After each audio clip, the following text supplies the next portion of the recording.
Welcome to the Jets UK podcast. I'm one of your hosts, Andres Groves, and on this episode, my co-host will be Matthew Merrett. Matt, how are you doing today? All good, brother. I mean, it is absolutely roasting. We are sweating away in my little London flat. But we're good. Chelsea off to the Premier League with 3 points. Big game against Tottenham this weekend. Yeah. We're buzzing. We're pulling back in. We got the Jets back on tonight. It feels like the sporting season is back underway. And for those who don't know, I have my little thing called the Matt Merrett triple, where on a weekend, if we get a Chelsea win, a Jets win, and a Harlequins win, we are celebrating, and the Bet365 account is looking good. So we're nearly at that season, because obviously the Jet season is slightly shorter, and they've also been costing me a lot of times recently in the triple. Of course, I can imagine that. Yeah. Hopefully, we're getting closer to having some more Matt Merrett triples lined up this autumn. Well, hopefully 1/3 of those. The other two I don't care about. So, but yeah, the green, the team in green. Yes, let's hope for some that they get you some of those. They close the weekend for you guys with a win more often than not. I think with your Chelsea fandom, I think CJ Uzama, he seems to be a pretty big Chelsea fan as well. So yeah, there's some links there. Pulisic had that photo with Zach Wilson. What was it last year as well? So there's some few links. Pulisic is a big Jets fan. All right, well, there you go. Well, there's some links there, but anyway, on this week's show, we are recording on the the daytime before the Philly game comes out. It will be coming out later today, I mean that's just the first bit of action against other people. It's great to finally have other different opponents to play against and something a bit more tangible to get your teeth into. On this week's show, we'll also be just obviously talking about the big news of the week with Makai and then Dwayne Brown, and later on we'll be talking about the wide receiver unit as part of our kind of a roster battle series as we get towards the really strong groups, and the wide receiver group is looking very good as it currently stands. So that's the show this week. So we'll just we'll kick off with a little bit of news.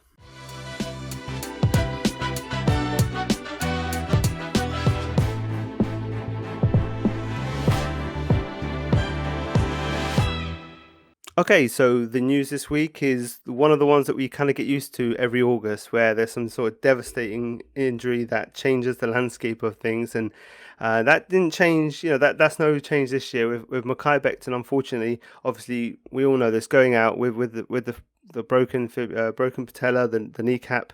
The ACLs were okay, but the kneecap was fractured, and he's out for the season. It's kind of obviously happened earlier this week, and the one thing that went through my mind when it happened was your comment, which is you've said it on the pod and also off about that you expect that the tackle position is where we'll be drafted in the first round next year. Do you still think that way? I think so, although I think it's obviously the first thing you said. It's heartbreaking for Makai. He obviously put a lot of graft in to get into shape, get back ready for this season. The sad thing though is that was it really a surprise? Like if you were going to bet on any Jets player to suffer this kind of injury, it was Becton, which is why the table had been banging in the pre-draft process when we were talking about Neil and Aquano, or through the latter parts of free agency, trying to get to Riley Reef and Dwayne Brown and Darrell Williams into the building. We all knew there was a need for tackle depth. I think the tackle position still isn't done, especially with George Fant not under contract. And we're still going into this period where we're going to have changing offensive lines. The reason I think, and this is kind of jumping ahead a little bit, that Dwayne Brown has signed a 2-year contract and not a 1-year contract. We don't know the negotiations. But next year's tackle class isn't shaping up to be the strongest or most heralded part of that class. And obviously, this can change. We've still got a whole nother college football season ahead of us. There's going to be movers and shakers. People are going to rise up to the cream of the crop for the class. But Dwayne Brown, signing him for 2 seasons means that you're covered if George Fant doesn't re-sign. You're covered if Makai Becton doesn't come back fully. That you don't have to seek out 2 new starting tackles next offseason. You've kind of got a bit of longevity, a bit of forward planning, where you're not in that position of Joe Douglas's first draft class, where he didn't really have a choice but to take a tackle because there was no one on the roster who was going to do the job of a tackle. Yeah. So I think the moves have been good. Obviously, it's gutting for Makai. It's sad, but I think there's still work to be done in that tackle room because we're still. When we recorded last week, we were one injury away from having McDermott, Adoga, and Mitchell, and by all accounts in training camp, that has been an absolute disaster. Yeah. We're still in that position where we're one away, and I would be on the blower to Darryl Williams, try and get him in because he's the more natural right tackle. Fant and Dwayne Brown are both kind of left tackles, and we're waiting to see who plays over. Like I think we all expect George Fant will get moved across, Mhm. but waiting to find out how that goes. So Darryl Williams is a bit of right tackle insurance. I think would be a top tier signing. Yeah, I mean, like I said, echo your thoughts on Makai.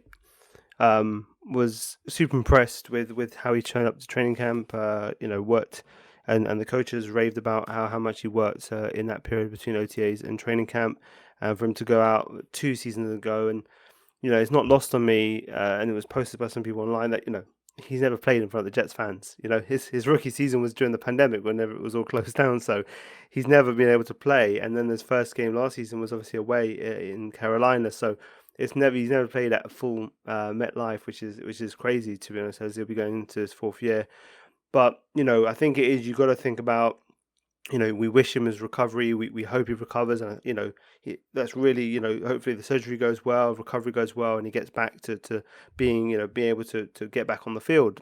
Like David said in one of his articles this week, you want to have him there, but not to have to rely on him. So that's where maybe someone like a Dwayne Brown over 2 years helps you cover that.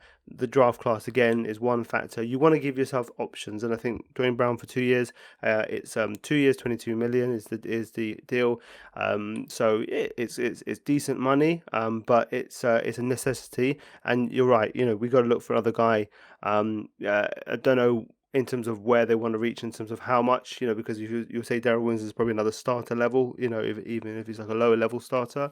But you can never have enough tackles. Like I said, one more injury and then we're fielding the guys who we have no confidence in, so we can't have that really. And we probably as we'll talk about the Philly game later, but as we're talking about the tackles, we're going to be starting with Chuma and Max Mitchell at tackle. So that's going to be a nerve-wracking experience with Zach and the starters out there. But they want to keep it going. Coach Salah said they don't want to coach scared. Okay, yeah, I completely understand that sentiment. But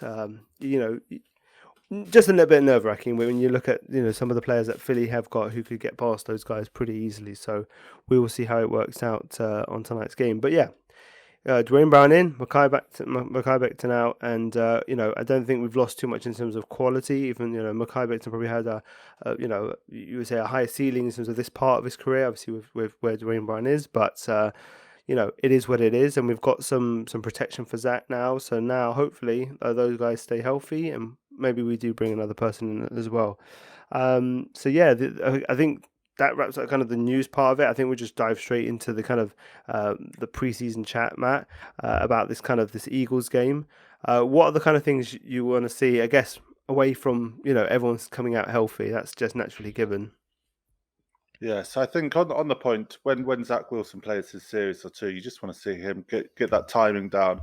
I think you will see, knowing the tackle positions, lots of quick passes, get the ball in out, and hopefully we see him hit those short layups, which sometimes let him down last season. We want to see that consistency, but that's only going to be a small part of the game.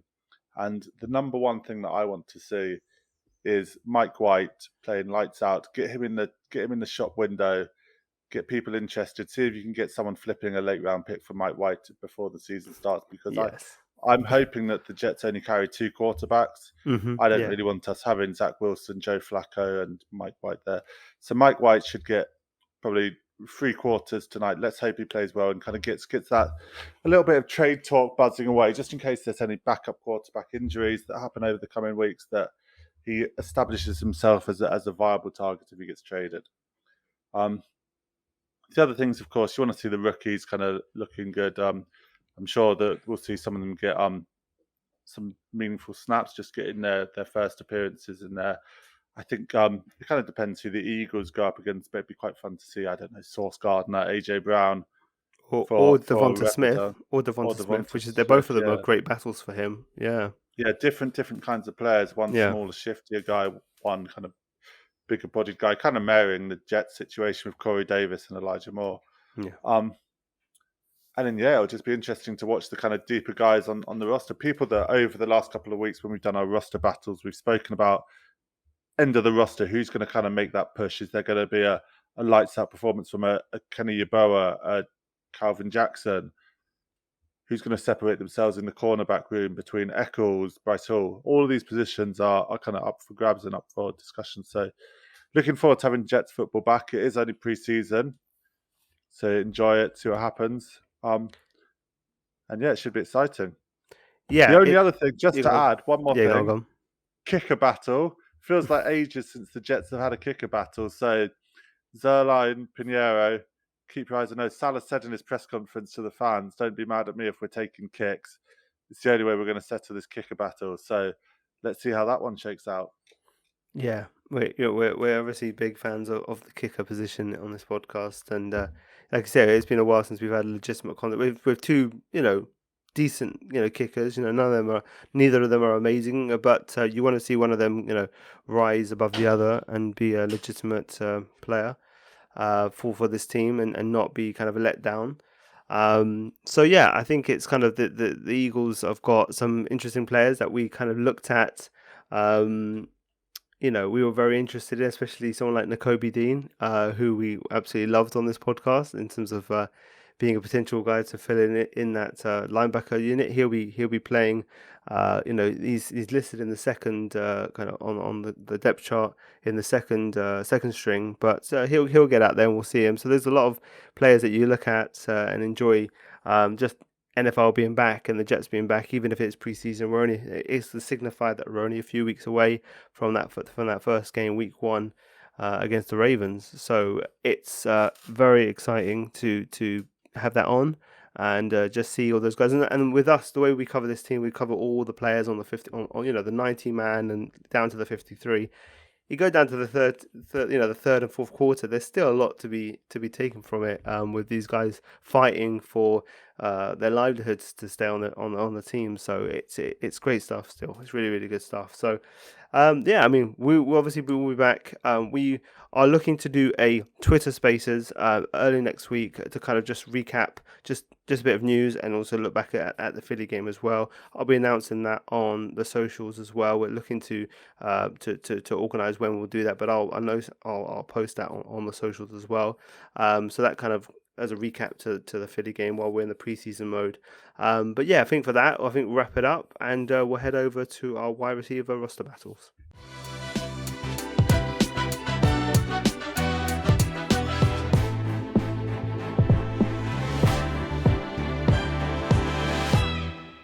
Okay, so for our roster battle this week, obviously we're going to go into the wide receivers. A very good unit now. They've really improved this unit. With two premium draft picks and a premium, actually three premium draft picks if you think Denzel as well. If you think of two top round two picks, and then obviously Corey Davis as a free agent. So a lot of investment over the last 2 or 3 years in this position, and then Barrios of course gets that we bring him back on a contract. So Matt, how are you feeling about the wide receiver unit this year? Mate, this is the one that I'm most excited to see. This is the one that I'm like so excited to see out in that field, particularly when we get into free wide receiver looks. It's gonna be exciting. And what's nice about it is young, hungry, good, explosive players who can threaten to take the top off. This isn't like when we were trying to convince ourselves that we might have something with like Robbie Anderson and Quincy Nunwa and all of these other names. This is Deontay legit. Burnett. Deontay Burnett. This is legit firepower, man. This can take the top off. Multiple people on the pitch. You can take any play to the house. They've got a nice combination of size, of height, of shiftiness, of route running, of explosiveness. All traits that you kind of want in your wide receiver room, the Jets have got. And they don't just have one or two guys at the top. you can make a case that it's definitely at least 4 people deep. Denzel Mims, we've banged on about his ceiling for the last year. Who knows where we're going to kind of get to with that, but he's certainly got potential, particularly in preseason games, to show up.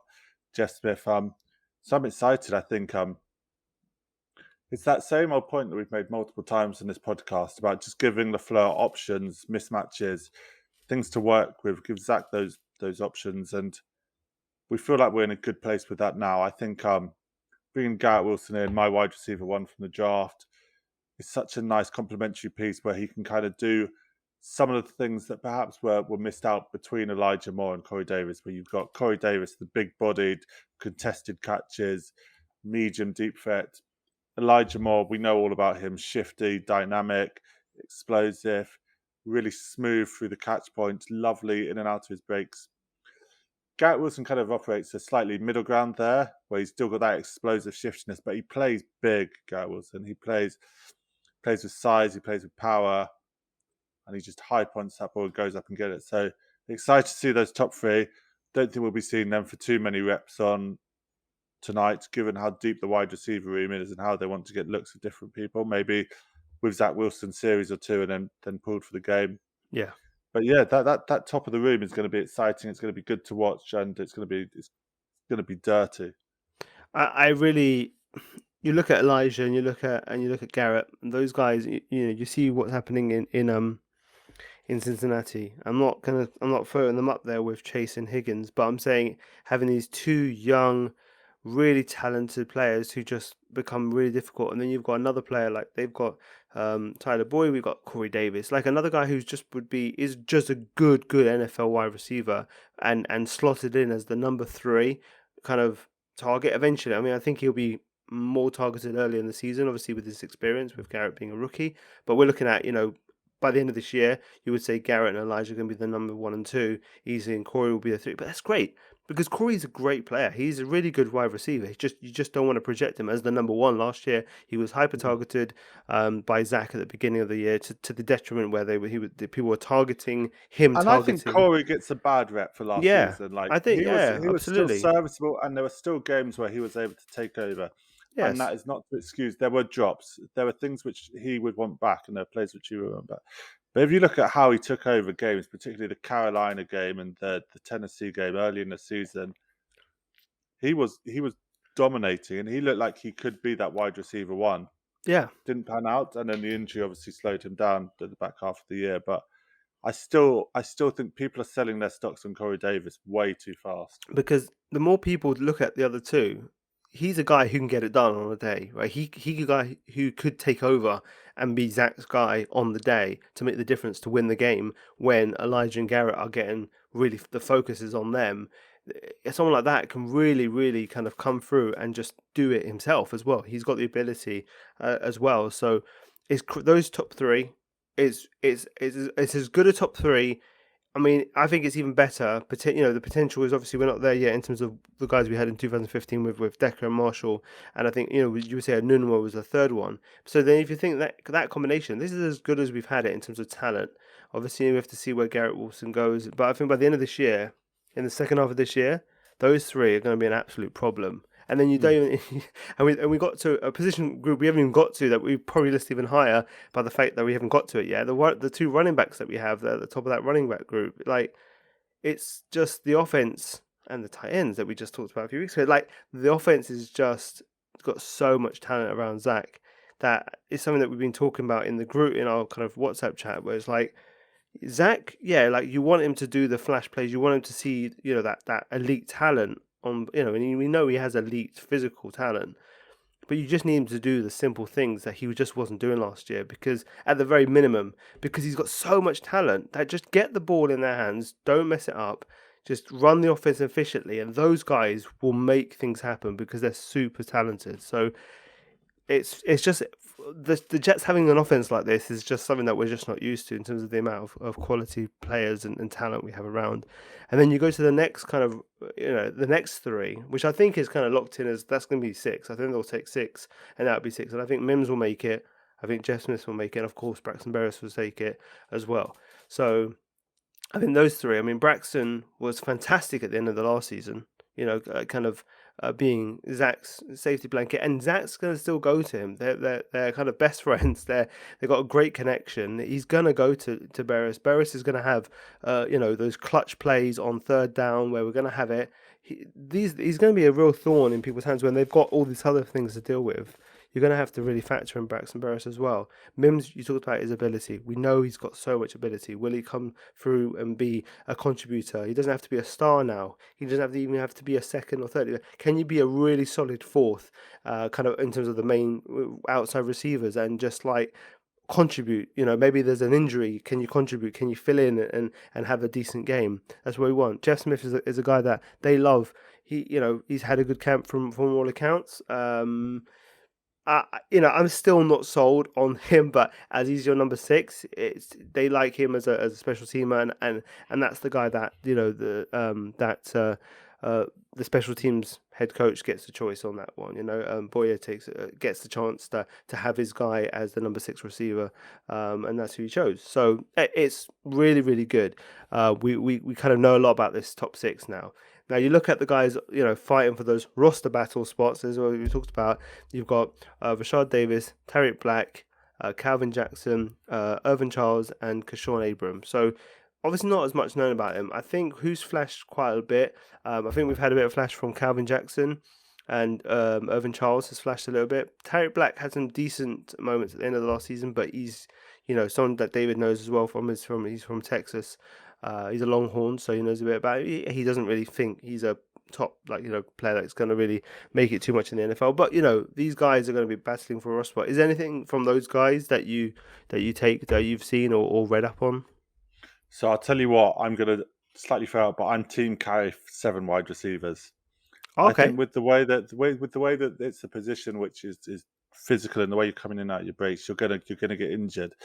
And those late round guys, you've got some potential flyers in there. In particular, you're talking about Calvin Jackson, Rashard Davis, and Irvin Charles all have upside, and it's a position where you bring one of those along as a wide receiver 7, and you bet on upside, absolutely. But it's one of the reasons, just going back to the earlier in the discussion, where I like carry two quarterbacks, you get an extra wide receiver in that room, just give yourself more options, different skill sets. I think exactly what you said, Berrios, Jeff Smith, and Denzel Mims, unless Mims gets traded, which wouldn't be the most surprising, shocking thing in the world. Yeah. They're gonna make the roster, and then you've got this extra spot. And I think tonight's game against the Eagles, when Mike White was out there, you'll see a lot of Irvin Charles, a lot of Calvin Jackson, a lot of Rashard Davis, as they try and work their way and muddle through the depth chart and see who's perhaps got that little spark, that little something that they're looking for. But yeah. No, these are guys who a couple of years ago we would have been convincing ourselves could have made it and could make an impact on the roster. But we're now in a position where they're talented players, but they're so far down the depth chart because of what we've been able to do at the top of the depth chart.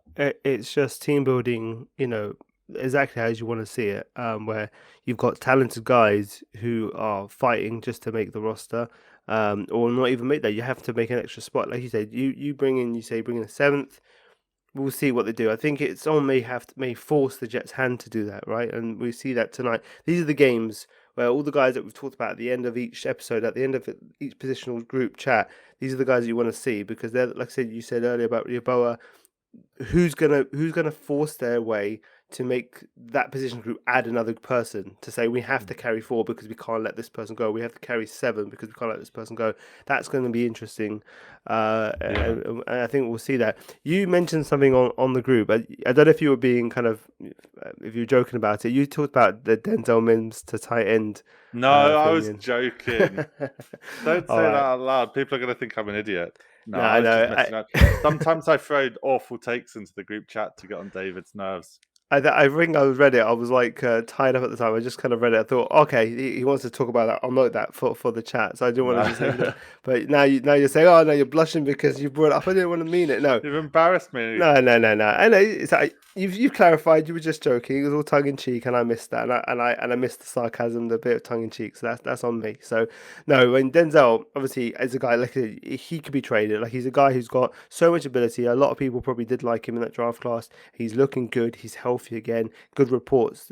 This could lead to him, if he has a few decent games, we go, wow, he could be really our number 4, and then all of a sudden some other team throws a decent draft pick our way because he shows out well. So it's kind of the things you want. Chicago Bears looking at you. Yeah, exactly. We'll see. Like I said, now obviously they traded for N'Keal Harry. He's looks to be out as well. They say he might be back, but we don't know. So yeah, Chicago Bears definitely one of those teams who Mims has been discussed a lot about. But yeah, I mean it's you just can't help. But when you look at that depth chart, when you're talking about it, you just want to see it happen. You just want to get to week 1. You want to see a full game of those guys going up against good teams, and we're going to get a good chance. This Ravens defensive backfield is really, really strong, and so this is going to be really a strength on strength right now. Very exciting. It's just you can't. The amount of talent is just tentative. How excited it could be, because like you just we're not used to it. We're just not used to it. It's been increasing, but we're at a point where you're like, where's the weakness? And it could be Zach, but really, really exciting times. And as you get to these groups, as we get to the season, the hype builds. We get to the preseason, the hype builds. We get the Wondrets drive, which again was a good watch. They did a great job with that series as well. And we've added some good players, and Laken Tomlinson I thought was a great, him and the whole Quillen Williams interaction was great as well. And just adding great quality players and great quality men, you're just not going to go wrong. And I think they've done a great job with this roster as we're at on August 12th. So I think that's where we're going to leave it this week. We are anticipating the first preseason game. We pray that we don't have to come back and speak about some other bloody injury next week. But this is the NFL. It happens, and we just knock on wood that both teams are healthy tonight. But we'll see how it goes. But so we'll be looking. Like I said, we'll be looking to do some once in a while Twitter Spaces. Maybe after a few of the games, we'll announce them ahead of the time. I'm going to try and sort that out with some people, get some people on as well, and make it a fun experience as well. So look out for that. You can join us on our socials, on IG, on Twitter at Jets UK Pod, and on our YouTube channel as well. So jump on there, subscribe to that. Help things move as well. If you give it a like on the video, that'd be fantastic. All the spill's done. Matt, is there anything you want to say to listeners before we head off? Just the UK Jets fan group are organising 2 watch parties for this season. One is in London, one is in Leeds. I think it's the Bengals game and the Patriots game. I think I'll probably be going to both. Trek up to Leeds from London, but nice little visit. Check them out on Twitter. And if you want to get involved, get involved. It'd be nice just to mix it up and watch it with like-minded Jets fans as opposed to Sunday night on the sofa. Yeah, it is. I still love the normal routine I have, but once in a while, I'm potentially looking to go to that event in London for the Bengals game. I need to see what's happening, but I would like to go to that because it is great to just watch it in a different setting, get to know people again, and kind of enjoy a game in a different way. So look out for those as well. The Jets, obviously UK, have got their own website. They're really pushing the fan aspect of things as well, so they want people to get involved. So it's all going in a really positive direction with the Jets in this country and the fandom. So hopefully the team shows that improvement, and then it just gets even more, they build even more steam, so but anyway, guys, enjoy the weekend, enjoy your weekend of sport, whatever sports you're into, whatever teams you follow, and we'll catch you next week.